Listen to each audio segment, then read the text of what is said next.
तो चलिए आज के क्लास में हम लोग 3.1 चैप्टर के सवाल का सॉल्यूशन पढ़ेंगे। कैसे सॉल्व होगा उसको देखेंगे, ठीक है।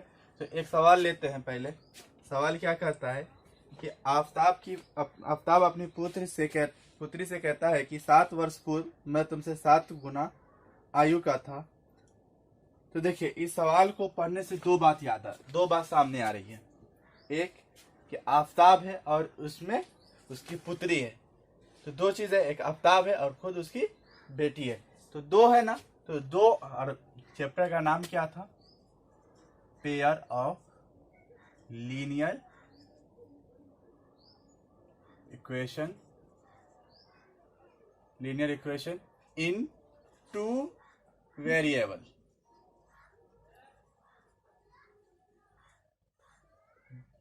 दो चर वाले रैखिक समीकरण। तो दो चर हमको मानना है। तो इसमें दो बातें हैं, एक आफताब है और एक उसकी पुत्री है। तो हम पहले आफताब को मानेंगे। आफताब की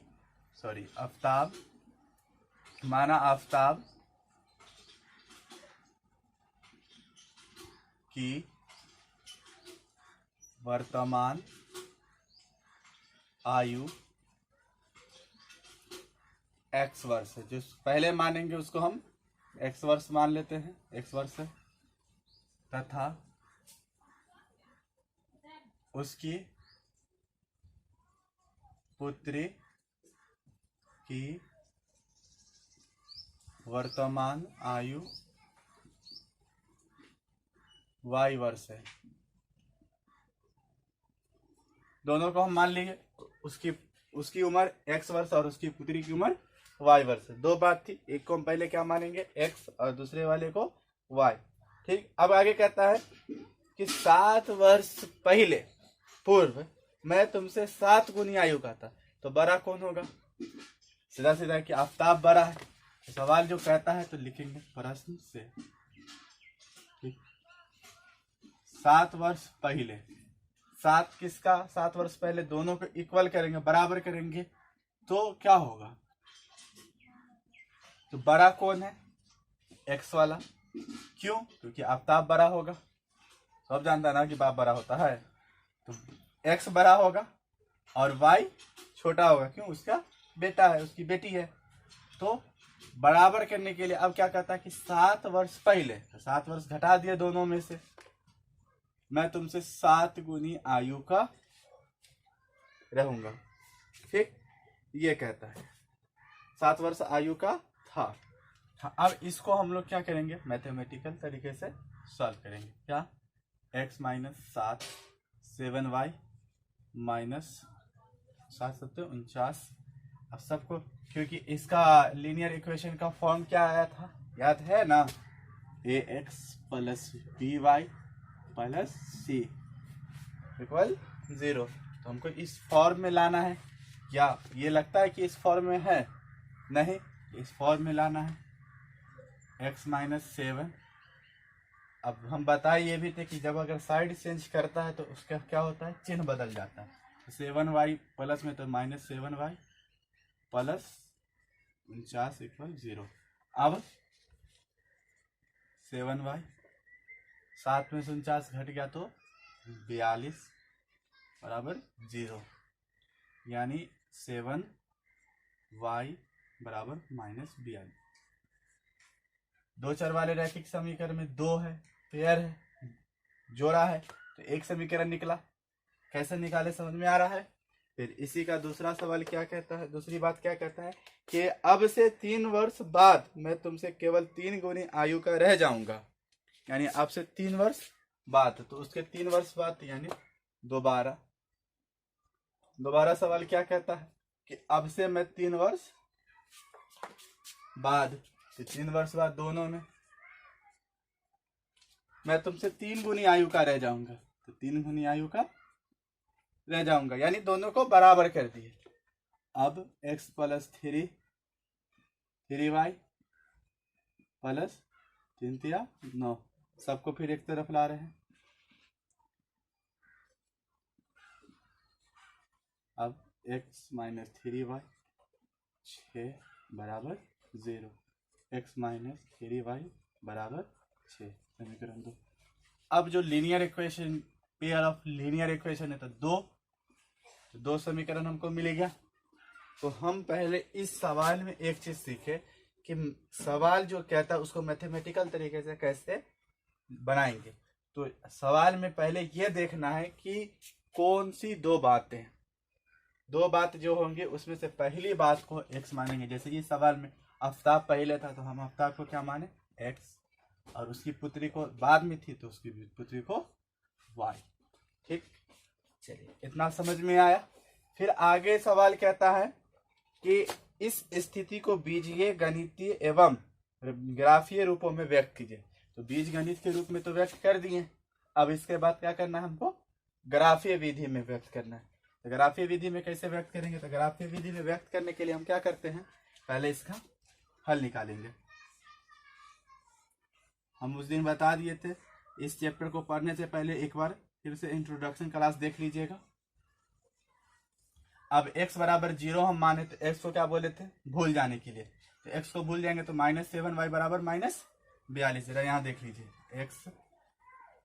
हम x को भूल गए तो -7y बराबर -42, 7 छक्के 42, y बराबर क्या मिला हमको 6। अब हम y बराबर 0 रखते तो y को भूल जाएंगे, x बराबर -42। ठीक, अब इसका निकालेंगे, x y 0 0। अभी बताए कि x का मान 0 तो y, x को भूल जाएंगे तो -3y बराबर 6, तो 3 दूना 6 तो -2, और जब y बराबर 0 तो x बराबर क्या होगा 6। तो ये हुआ दूसरा समीकरण का हल।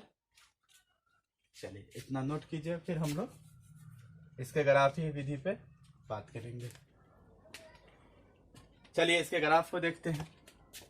तो ग्राफ हम बताए थे, ग्राफ बनाने से पहले दो लाइन होती है, एक लाइन को x अक्ष कहते हैं, एक लाइन को y अक्ष कहते हैं। x इधर x डैश, इधर y डैश। देखिए ये इस पे जो मान होता है, जैसे यहाँ 0, यहाँ 1 2 3 4 5 जो भी लेते हैं हम लोग, वो कैसे डिसाइड करेंगे, ये बड़े बारीकी चीज़ है, इसको ध्यान से देखिएगा कैसे हम लोग इसको समझते हैं और कैसे लेते हैं। यहाँ पहले ये बात हम लिख लिए हैं, यहाँ पे जो लिखा हुआ था उसको। अब इसमें देखिए, पहले इक्वेशन में देखिए 0 और 6 है, यानी x का वैल्यू क्या है 0 है और y का वैल्यू क्या है 6 है। ठीक है, और 42 है x की वैल्यू। तो 42 इतना लंबा पेज हमारे पास नहीं होता 1 2 लिखने वाला। तो हम क्या करेंगे, ऐसे में देखेंगे। अब देखिए 6 के पहाड़ा में आता है 42, ठीक है, तो 6 के पहाड़ा में कितने मरतबा में 7 मरतबा। तो हम x कितना बार ले लेते हैं 6 बार, 1 2 3 4 5 6 बार। क्यों, क्योंकि 7 छक्के 42, तो 6 7 6 7 42, तो 7 बार लेना पड़ेगा, 1 2 3 4 5 6, फिर थोड़ा सा आगे हम बढ़ा लेंगे। ठीक, 7। फिर क्योंकि ये माइनस में है तो माइनस किधर आता है, इधर आता है x की वैल्यू, हम इधर भरेंगे, इधर नहीं भरेंगे फिर भी चलेगा, इधर भरना पड़ेगा। 1 2 3 4 5 6 7। ठीक, अब ये बात समझ में आया। फिर यहाँ देखिए 0 -2, ठीक, और 0 6, तो 6x की वैल्यू में 6 तो है। तो अब हम लोग चलते हैं, इसको कैसे इस पे बनाएंगे। हम यहाँ बोले कितना लेने के लिए 6 12 18 24 30, 6 का पारा 6 12 17 18 36 42। ठीक, इधर -6 -12 -18 -24 -30 -36 -42। शॉर्ट में हमारा हो जाएगा। अगर 1 2 लेंगे तो बहुत लंबा पेपर चाहिए। फिर नीचे में अब देखिए यहाँ y की वैल्यू में देखिए 6 है 2 है, सबसे हाईएस्ट कितना है 6 है, तो हम इसको 1 2 ले सकते हैं क्योंकि 6 हमारा आता है, आ सकता है। तो देखिए 1 2 3 4 5 6 -1 -2 -3 6 प्लस में चाहिए कि माइनस में चाहिए था? तो प्लस में चाहिए था तो हम प्लस वाला ले लिए 6 था। -2 चाहिए तो है ही। ये कोई ज़रूरी नहीं कि इतना ही बराबर इतना लेना है, ठीक है, ज़रूरी नहीं है। देखते हैं यहाँ 6 तो ऊपर तक 6 लिया, नीचे भी 3 लिया, क्यों हमारे पास इतनी है, हमको नीचे जब जरूरत है नहीं तो हम क्यों बढ़े आगे। चलिए इस अक्ष को कौन सा अक्ष कहते हैं? एक्स अक्ष। इस अक्ष को इसको क्या कहते हैं? X dash. इसको वाई अक्ष कहते हैं, वाई लिख लेते हैं, यहाँ पे लिख दीजिए वाई अक्ष, वाई डैश, ठीक। अब बात करते हैं, मान बैठाते हैं। 0 है तो 6, यानी x 0 तो 6 यहाँ, y 0 तो -42। अब x 42 है तो इधर बढ़ेंगे कि इधर बढ़ेंगे? तो x इधर वाला वैल्यू माइनस में, तो हम इधर बढ़ेंगे। और हम एक बात और बताए थे कि जब ये लीनियर इक्वेशन है तो इसका जो ग्राफ आता है वो कैसे लाइन देती है? ग्राफ पर सीधी लाइन देती है, हम बताए थे उस दिन। ये भी हमारा क्या लाइन देगी? सीधी लाइन देगी।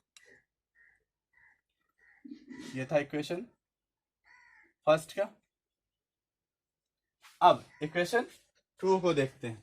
इक्वेशन 2 में क्या है? 0 -2, x का मान 0 और -2 y का, और 0 और 6, 0 और 6 या, ठीक।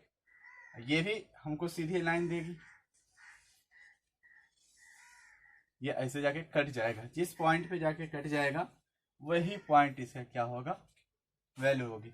x किसको? x ये है तो मान लेते लगता है कि 18 पे, तो उसकी उम्र कितनी होगी आफ्ताब की? 18। x की वैल्यू 18 आई क्योंकि x को हम आफ्ताब माने थे। लगता है 7 8 पे जाके कट जाएगा। जैसे आगे बढ़ेंगे तो 7 6 आएगा 8, तो जहां पर जिसके सामने जाएगा तो वो क्या हो जाएगी? y, उसकी पुत्री की उम्र हो जाएगी। ये था ग्राफ समझ में आया? ये था पहला सवाल। चलिए इसको नोट कर लीजिए आप सब, फिर हम लोग सेकंड सवाल पे चलेंगे। चलिए दूसरा सवाल क्या कहता है उसको देखिए। दूसरा सवाल कहता है कि क्रिकेट टीम के एक कोच ने 3900 रुपए में 3 बल्ले 6 गेंद खरीदी। तो दो बात सामने आ गई, गेंद और बल्ला। पहले कौन है? तो बल्ला है। तो पहले हम क्या मानेंगे? बल्ला को माना, बल्ले की संख्या, यहाँ पे बल्ले की संख्या नहीं, बल्ले की कीमत, क्योंकि 3900 में 3 बल्ला खरीदा है। तो ठीक, बल्ले की कीमत x रुपया, और गेंद, दूसरा कौन सा है? गेंद की कीमत y रुपया है। सवाल क्या कहता है? सवाल कहता है कि 3 बल्ले और 6 गेंद खरीदने का 3900 रुपया है। तो 3 बल्ले 6 गेंद क्या रुपए में खरीदा है? 3900। ये बात कैसे लिखें? अब जानते हैं कोई भी चीज को हम लोग कैसे लिखते हैं? जोड़ते हैं ना सामान सब को, उसी हिसाब से। जैसे 2 किलो सेब, 3 किलो आम, तो कितना हो गया? 5 किलो। तो हमारे पास कितना किलो सामान है? तो 5 किलो। तो ऐसे लिखते हैं ना। तो 2 किलो सेब का 10 रुपया, 5 किलो आम का 15 रुपया, टोटल कितना रुपया देना होगा? तो जोड़ देते हैं ना, ऐसे ही ना लिखेंगे जोड़ के रूप में। तो हम ऐसे लिख दिए। तो ये हमारा पहला समीकरण बन गया। ठीक, सवाल नंबर, फिर आगे क्या कहता है सवाल वो देखिए कि उसने एक और बल्ला और उसी प्रकार की 2 गेंद और ली और वो 1300 रुपए में। सीधा है, एक बल्ला लिया और 2 गेंद लिया, तो कितने में लिया? 1300 में। समीकरण 2। फिर हम क्या करेंगे? इसको ग्राफीय विधि से ही बताना है। फिर हम पहला समीकरण का निकालते हैं।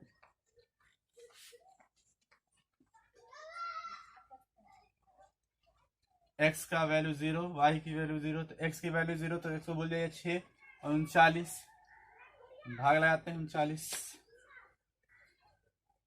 6 छक्के 36 3 6 पंचे 30 650। ठीक, y की वैल्यू 0 तो x की y को भूल जाइए, x 3x बराबर 39 तो 13 तो 1300। फिर इक्वेशन 2 का निकालते हैं। इक्वेशन 2 क्या कहता है, x + 2y है ना, x की वैल्यू 0 y की वैल्यू 0, x की वैल्यू 0 तो x को भूल जाए तो 2y बराबर 1300। अब देखें तो 2 को 650 और y की वैल्यू 0 है तो इसको भूल जाइए, y को, तो x बराबर क्या हो गया 1300। अब देखिए दोनों की वैल्यू एक है, दोनों की वैल्यू सेम है, मान जो निकला दोनों की वैल्यू सेम है। ये क्यों हुआ, तो यहाँ देखिए एक आसान कर दिया जाता है। अब जैसे यहाँ देख लीजिए,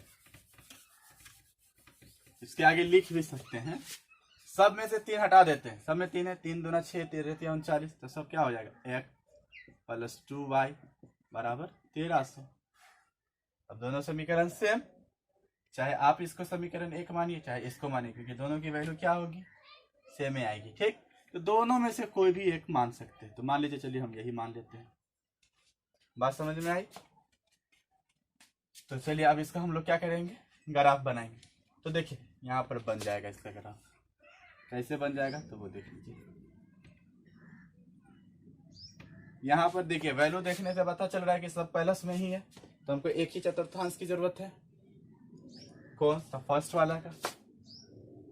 चलिए इसको हम बना लेते हैं, लिखते हैं 1 2 3 4 5 -1 -2, थोड़ा सा बढ़ जाते हैं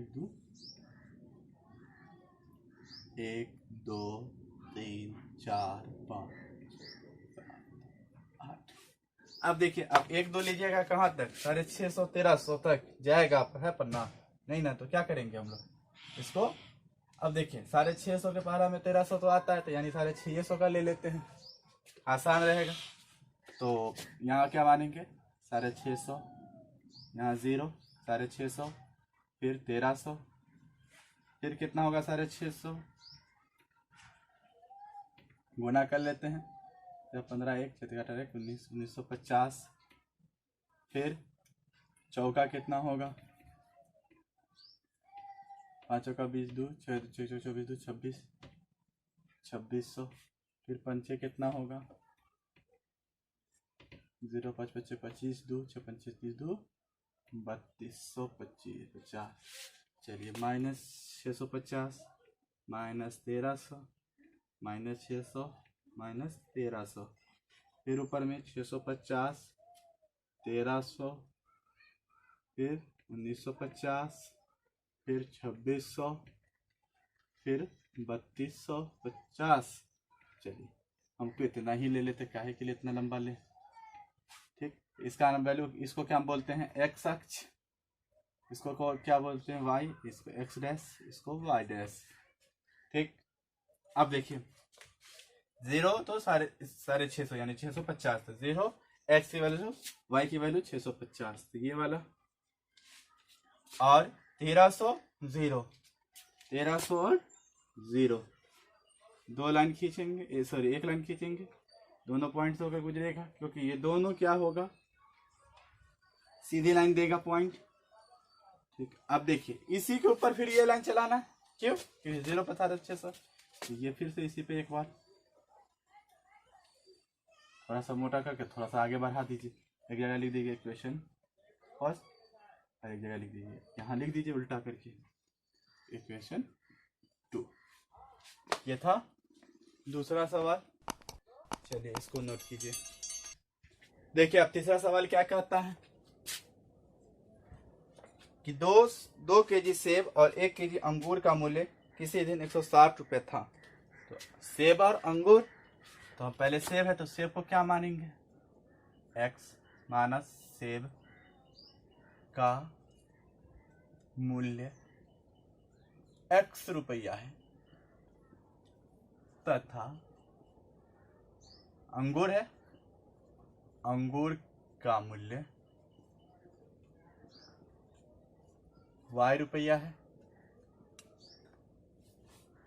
सवाल क्या कहता है और सेब अंगूर का नाम सुन करके हालांकि बाजार जाने का मन कर जा रहा है, तो देखिए यह, लेकिन अभी हम लोग क्लास में ही है। तो 2 किलो सेब है तो 2x, 1 किलो अंगूर है तो क्या रुपया हो जाता है इसका, 160 रुपये। अब फिर दूसरा बात क्या कहता है, दूसरी बात कि कुछ महीने के बाद यानी 1 महीना के बाद 4 किलो सेब और 2 किलो अंगूर का दाम 300 रुपये हो जाता है। 4 किलो सेब 2 किलो अंगूर का दाम 300 रुपये। अब यहाँ देखिए, अभी हम उसमें देखे थे सब में से क्या, अभी इसमें देखिए दो सब में है, तो इसमें से हम 2 क्या करेंगे, निकाल देते हैं। तो इसमें क्या बचेगा 2x, इसमें क्या बचेगा y, इसमें बचेगा 150। 150 दूना 300, ये दोनों सेम है लेकिन ये सेम नहीं था, इसका वैल्यू भी सेम नहीं आएगा, समझे। वहां पर सब कुछ सेम था तो वैल्यू सेम था। चलिए तो अब इसका हम पहले इक्वेशन का निकालते हैं ये, क्योंकि ये भी सवाल को हमको क्या करना है, ग्राफ पर ही बताना है। इक्वेशन फर्स्ट, x बराबर 0 तो x को बोल दिया, y बराबर कितना, 160, y बराबर 0 तो x बराबर कितना, तो 2x बराबर 160 तो 80। इक्वेशन 2, x y 0 0, x की वैल्यू 0 तो x को भूल जाइए, y बराबर कितना 150, y बराबर 0 तो y को भूल जाइए, x बराबर 75। अब इसका भी हम लोग यहाँ पे बना सकते हैं, क्यों, क्योंकि सब वैल्यू प्लस में ही है, तो एक ही बनाना पड़ेगा हमको।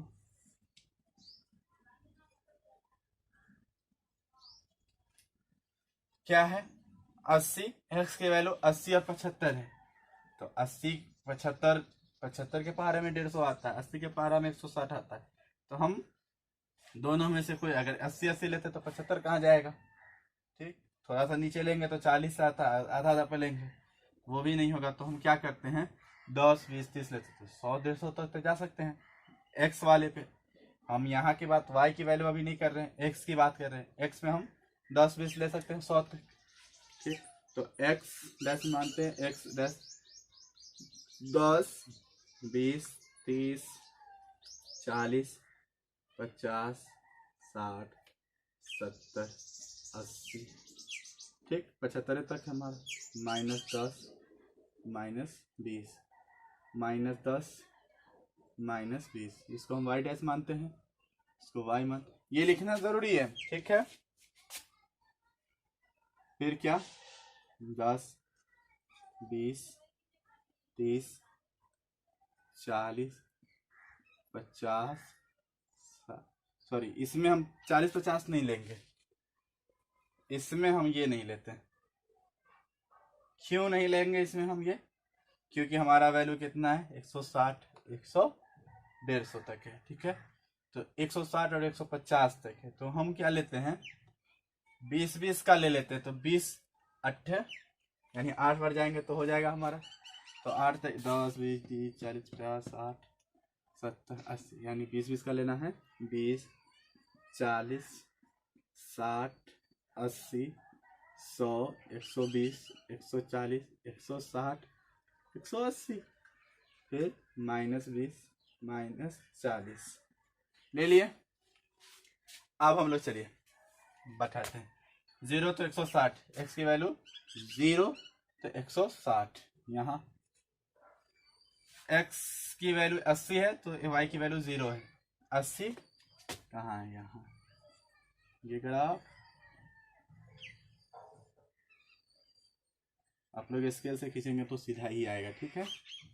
यह कौन सा इक्वेशन फर्स्ट का है।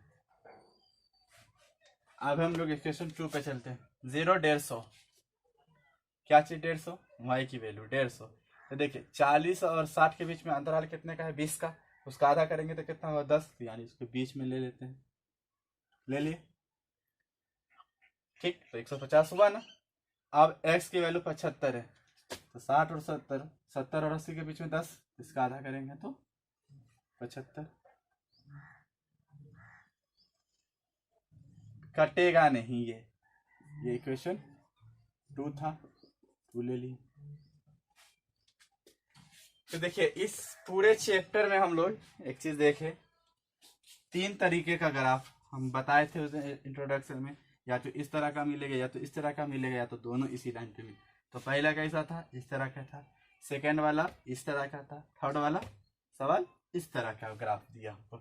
इसके अलावा और कोई ग्राफ नहीं। अब ये नहीं कहेगा सर ये 3 को सवाल था तो 3 तरीके का आएगा, चौथा सवाल होता था चौथा तरीके का आ जाता, तो ये नहीं होता, 3 ही तरीके में से किसी एक तरीके का आएगा, चाहे और सवाल, क्योंकि आगे और सवाल है, आप कुछ भी लेकर के देख सकते हैं बना करके। ठीक, इसमें एक चीज और कर सकते हैं, वो कर देंगे तो बेहतर रहेगा। क्या, तो देखिए एक्स अक्ष पर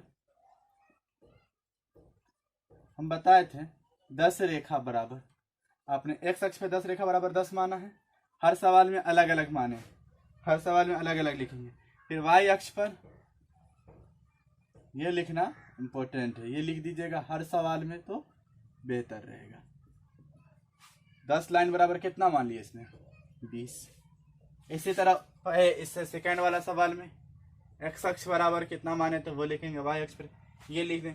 फिर अगर जैसे हम बता दिए थे इंट्रोडक्शन वाले क्लास में, इसको प्रथम चतुर्थांश, द्वितीय चतुर्थांश, तृतीय चतुर्थांश, चतुर्थ चतुर्थांश सबका निर्देशांक दे देंगे। तो इससे क्या होगा, आपका सवाल जो, क्योंकि ये सवाल एग्जाम में 5 नंबर में पूछने वाला है, तो 5 नंबर की वैल्यू बहुत है, क्योंकि इससे हाईएस्ट सवाल का है ये नहीं है।